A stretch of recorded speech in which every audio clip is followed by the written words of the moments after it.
Hello. Today we're going to talk about sleep and routines and the importance of proper sleep for our physical and our mental health. And routines, actually, because routines are also important for these things.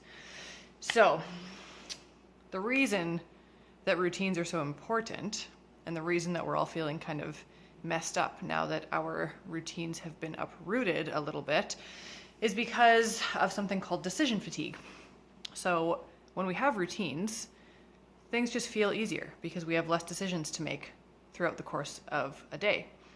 And now that our work environments have changed, our social environments have changed, all of our environments have changed, we have to make more small decisions throughout the day. So our decision fatigue kind of catches up with us a lot faster. And it's important to carry on with whatever kind of routines we can throughout times like this, but also just, when you're traveling, if you're, in an environment that's not your home, where you have some routines already in place for, let's say, like a nighttime routine or bedtime routine or your morning routine. These things help a lot with keeping us on track, and that helps our physical health and keeping us on track mentally. So I'm just going to give some tips and tricks for sleep, because the better we sleep, the more able we are to make more decisions throughout the day, and getting in some sort of good nighttime routine helps us to have high quality sleep. So the most important things when it comes to sleep are that you're in a room with an appropriate temperature that's cool, and that it's dark. Those are the biggest ones for sure. So make sure your room is cold and dark. And after that, it becomes a little bit more individualized in terms of what supplements help different people, what kind of routines people like. But something that the Now Solutions people sent me was this giant tub of magnesium flakes. And so magnesium baths or Epsom salt baths are something that you can add into a nighttime routine that could be really helpful for switching you from a sympathetic state, that is our fight or flight response, into our parasympathetic state, which is for resting and digesting. So something like this can help us to relax. The extra magnesium in something like a bath helps us to absorb it through the skin, and a lot of us are magnesium deficient because magnesium is used up really quickly because it's involved in almost every cellular process in the body. So supplementing with magnesium is something that I would recommend for a lot of people anyway. This sleep supplement or some sort of sleep supplement can be helpful if you're one of those people that struggles with getting to sleep or staying asleep. I'm one of those people that has a really hard time falling asleep initially.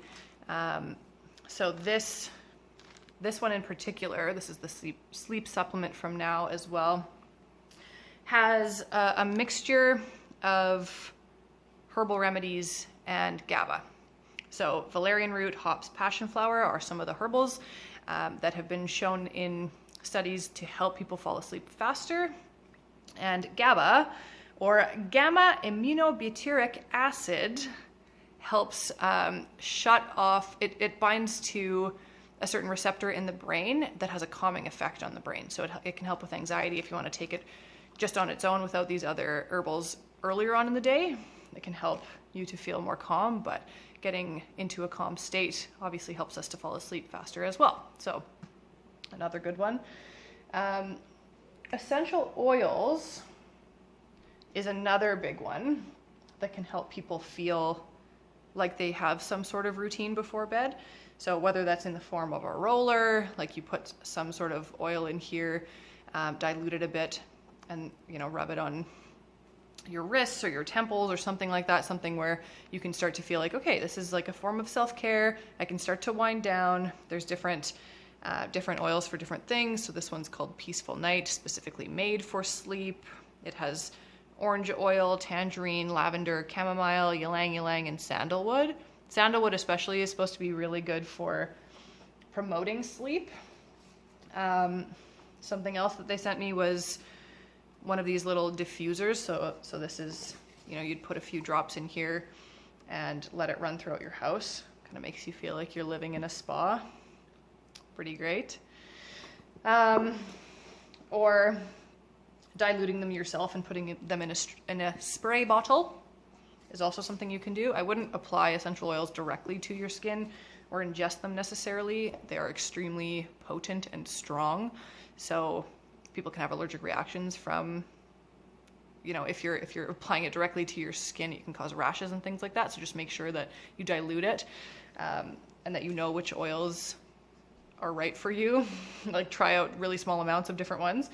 But once you find ones that you really like and ones that work, like for example, this one's lime, and lime has the effect on some people of energizing and waking them up, and for others it has more of a calming effect before bed. So test some of these things out, see what works for you in terms of creating a ritual and a routine that helps you get into that state before bed. But it is super important to help us to feel like there are less decisions to be made.